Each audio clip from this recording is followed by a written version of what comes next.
Saben, en el programa de hoy vamos a hablar de un tema muy particular y creo que es importante para todo cristiano. Y tiene que ver con, muchas veces nosotros no sabemos si dar está bien, si dar está mal, cuánto dar, ¿no? Y creo que en el ejemplo de hoy lo vamos a poder graficar. Para empezar tenemos que ir a Juan. Juan es el último de los 4 evangelios, es el último que registra de manera escrita, y está en la Biblia, la vida de Jesús como una biografía acerca de los acontecimientos que él pasó y cómo fue su vida, su corta vida, pero muy importante, y todo lo que él realizó sirvió para que hoy vos y yo podamos alcanzar algo que sería imposible si no fuera por Cristo, que es la salvación. Y en el capítulo 12, en el versículo 1, dice lo siguiente: 6 días antes de la Pascua, vino Jesús a Betania, donde estaba Lázaro, el que había estado muerto y a quien había resucitado de los muertos. Para ponernos en contexto, estamos hablando y situándonos geográficamente en Betania. Betania era una aldea que estaba situada a 3 kilómetros al sudeste de Jerusalén. Hoy en día, actualmente, está esa ciudad, está ese pueblo y se llama Azarillé, que significa aldea de Lázaro. Y esto transcurre una semana antes de la muerte de Jesús. Podríamos decir que esta cena se organiza el sábado anterior al viernes en el que Jesús muere. En este lugar se encuentran varias personas, es una cena especial. Quien organiza esta cena es Simón. Saben, Simón era un fariseo. Era un fariseo, y esto lo podemos saber porque este hecho no solamente se encuentra acá. Los 4 evangelios registran este evento, así que si los 4 evangelios lo registran, quiere decir que esto es algo importante. Quiere decir que si están en los 4 evangelios es porque hay algo muy relevante que tenemos que sacar en esta historia. Y cuando leemos los otros, que se llaman evangelios sinópticos, porque son contados, a veces cuentan lo mismo desde una perspectiva diferente, podemos ir sacando estos otros detalles. Este Simón era una persona que había sido un fariseo, que si bien había aceptado a Cristo porque lo había curado por ser leproso, ¿no? Lo había curado, y él ya no estaba más enfermo, pero todavía no aceptaba del todo el mesianismo de Jesús, pero igual así todo, él le aceptó hacerle una cena. Y ahí estaban. Y sobre todo, ¿quién era el que estaba ahí? Un invitado de honor, no solo Jesús, sino también Lázaro. ¿Saben? El nombre Lázaro significa a quien Dios ayuda. Y ahí estaba Lázaro, sentado. Tiempito antes había estado muerto en una tumba y Jesús lo había resucitado. Por donde iba Lázaro, por donde Lázaro caminaba, evidenciaba de que Jesús tenía poder sobre la muerte. Evidenciaba de que Jesús era el Mesías, porque ni las ataduras de la muerte lo podían sujetar. Y ahí estaban Jesús, y dice en el versículo 2 que le hicieron allí una cena. Marta servía, y Lázaro era uno de los que estaban sentados a la mesa con él. Y otra vez se encuentran estos 3 hermanos, María, Marta y Lázaro. Y Marta, como ya vimos en otras historias, como era costumbre, se la pasaba sirviendo. Ella tenía ese don de ser servicial y no podía ser menos en esta vez. Entonces, mientras Lázaro, los discípulos, Simón y algunas personas más compartían una cena, porque dice que Lázaro estaba sentado a la mesa con él, mientras ellos compartían una charla, una cena, nunca se imaginaban que al próximo sábado iban a estar llorando la muerte de quien hoy estaba sentado ahí con ellos. La muerte del Mesías. Todas las esperanzas en esa mesa se estaban puestas en una persona, pero el caos se avecinaba. Jesús ya se los había dicho, pero ellos preferían no creer. Así que Jesús sabía que lo que iba a pasar el fin de semana siguiente. Y seguramente que tenía el corazón contrito porque no es su mismo pueblo, sus mismos discípulos, sus amigos más íntimos, no tenían noción de lo que iba a pasar. Jesús mismo estaba sufriendo por cómo iban a sufrir sus mejores amigos, sus amigos que estaban ahí. Entonces, en el versículo 3 le dice: entonces María tomó una libra de perfume de nardo puro, de mucho precio, y ungió los pies de Jesús, y los enjugó con sus cabellos, y la casa se llenó de olor del perfume. ¿Saben? Una libra de perfume es un frasco, es un recipiente que aproximadamente sería lo que hoy se equivale a 330 gramos. Mateo y Marcos dicen que se ungió sobre la cabeza. Acá Lucas y Juan registran que es sobre los pies. No significa que están equivocados, sino que cada uno registró una parte.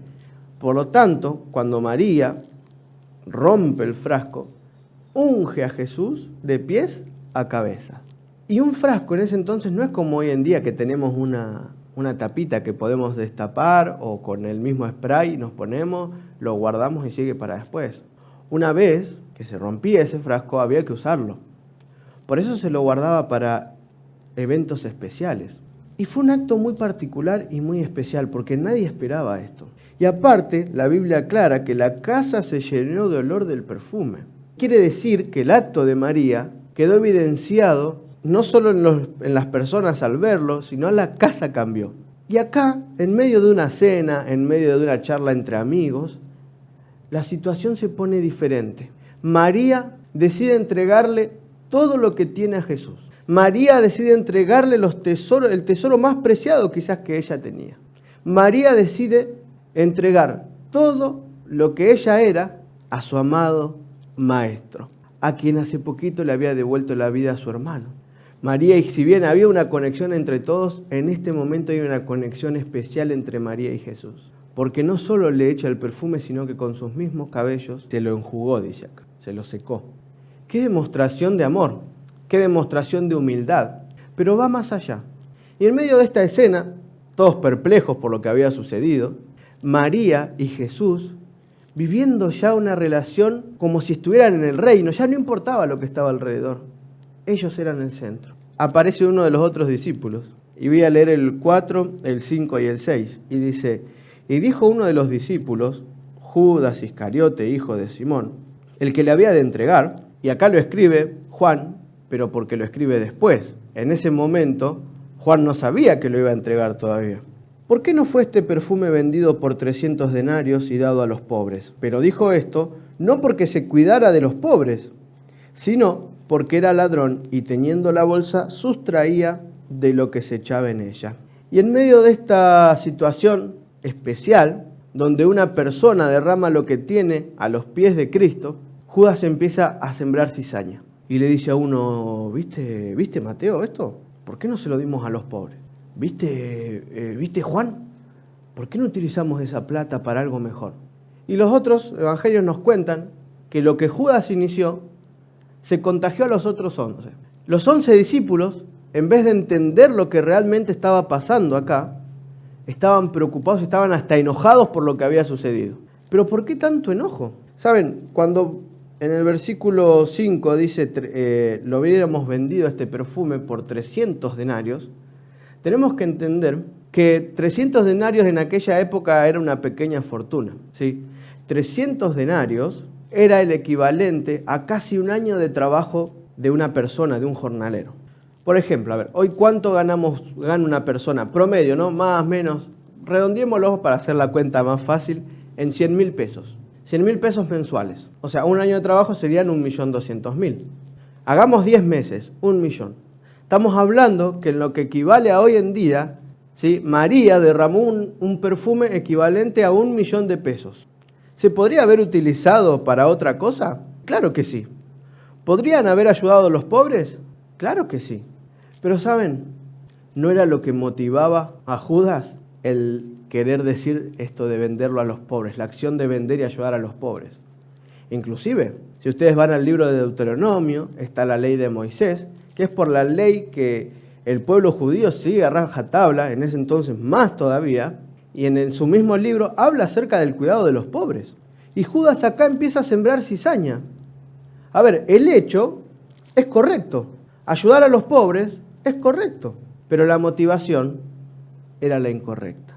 La motivación no era ayudar. La motivación no era hacer que ese dinero, podríamos decir, cumpla otra función. La motivación, y eso está bien clarito, dice, y teniendo la bolsa, sustraía de lo que se echaba en ella.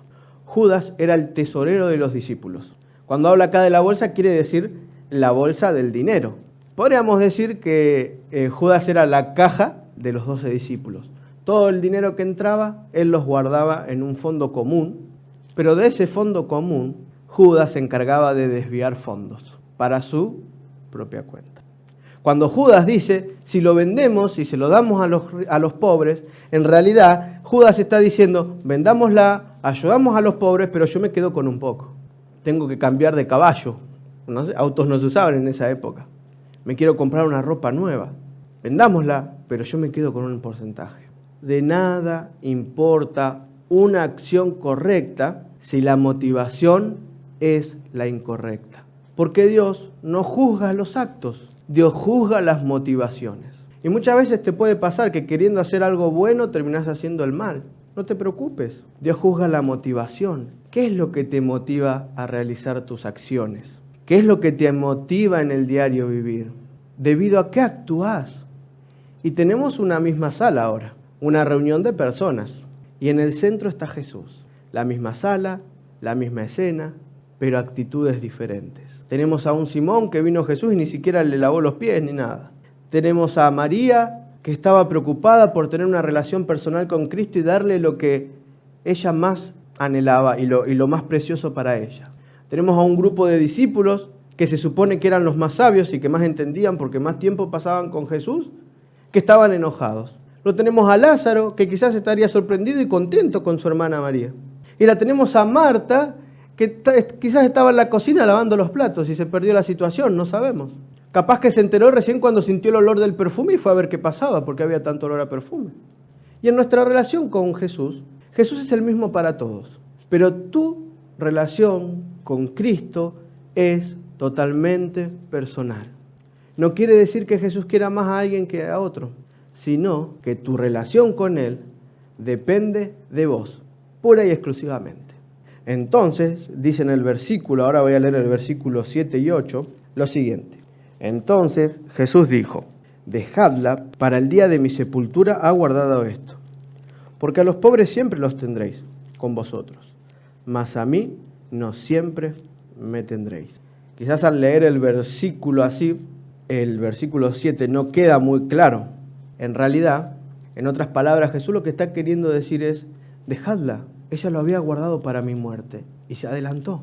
En otras palabras, mientras todos los demás estaban pensando en la situación, Jesús y María estaban palpando con sus manos el reino de los cielos. María entendía, aunque quizás apenas, que Jesús iba a morir pronto. Entre María y Jesús se creó una conexión donde se entendió el plan de salvación. Y cuando vos actuás acorde al plan de salvación, Jesús te defiende. Porque Jesús la defiende. Déjenla, no la ataquen. Y cuando nosotros buscamos tener una relación personal con Cristo y darle lo que tenemos, Él nos defiende. Él se pone en nuestra camiseta, como se dice acá en Argentina. Quizás María haya estado guardando ese frasquito para el día de la muerte de Jesús, porque era la costumbre de en aquel entonces, cuando alguien moría, y lo había hecho hace poco con Lázaro.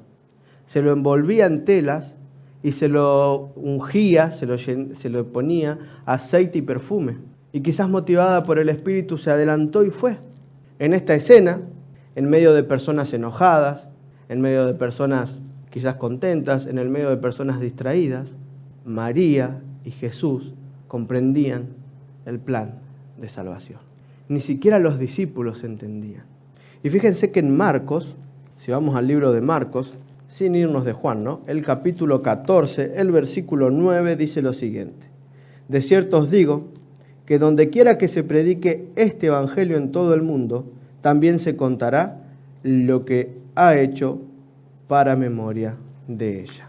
Jesús ya sabía que el evangelio se iba a predicar a todo el mundo. Jesús ya sabía que esto se iba a avanzar. Pero ¿saben? Cuando entregamos todo lo que tenemos para Cristo, lo que a nosotros nos parece poco, en las manos de Cristo no tiene límites. Y esto me hace pensar a mí, ¿no? Muchas veces somos criticados por entregar nuestros recursos a Jesús. Familia, conocidos, gente que quizás no conocemos. se preocupa por lo que entregamos a Cristo. Y estoy hablando de recursos, y los recursos pueden ser recursos económicos, que son materiales, pueden ser recursos de otro tipo, como por ejemplo tiempo, trabajo, ayuda, donde quizás no recibimos una remuneración monetaria. Pero si ese regalo que le traes a Jesús, esa entrega que le traes a Jesús, es motivada por pensamientos correctos, nadie te puede decir nada. Si vos sentís que entregarle los recursos a Cristo te hablan mal, Jesús va a salir a defenderte. Y Jesús no te va a soltar la mano. ¿Saben? Todo en las manos del Señor que nosotros le demos con la motivación correcta es suficiente. Pero nada de lo que demos con la motivación errónea va a alcanzar. No importa cuánto sea, lo que importa es el cómo. A María no le importó invertir un perfume de un año de trabajo, porque ella ya no estaba viviendo en la tierra. Lo material pronto se iba a acabar. Entonces ese perfume no le servía, porque ella ya estaba pensando en el reino eterno. En medio de la situación que estaba, con gente buena, con gente que aprendía y que sabía de Dios, estaban ahí, Jesús y María. María dándole todo lo que tenía a Jesús y Jesús defendiéndola. Qué lindo entender y qué lindo saber que Dios se pone nuestra camiseta, que Dios sale a defendernos cuando nosotros le entregamos todo lo que somos a Él. Cuando entendemos el plan de salvación y hacemos todo lo posible para formar parte de Él, para cumplir con su palabra, para trabajar en su favor, dando nuestros recursos, nuestro tiempo, lo que sea. Pero ¿saben? De nada importa una entrega material si primero no hicimos una entrega de corazón a Cristo. De nada sirve que abramos nuestra billetera y lo que sea si primero no le abrimos el corazón al Maestro. Es momento de decidir por Cristo. Es momento de decidir formar parte activa en el plan de salvación. ¿Qué estás esperando? ¿Por qué todavía no te entregaste a Cristo? Así como María entendió que ese perfume ya pronto no iba a tener valor. Ella cambió un perfume por una vida eterna. Ella cambió lo material, pasajero, por el reino eterno. Que nada te separe del reino eterno. Que nada te separe de los pies de Cristo. No permitas que nada ni nadie te aleje de formar parte activa en el plan de salvación. Dios necesita los recursos de todos, pero no porque Él no tenga, porque Él es el dueño de todos, sino porque esto sirve para que entendamos que Él es Él y solo Él, el dueño, y que nosotros actuamos y vivimos gracias a su maravillosa gracia.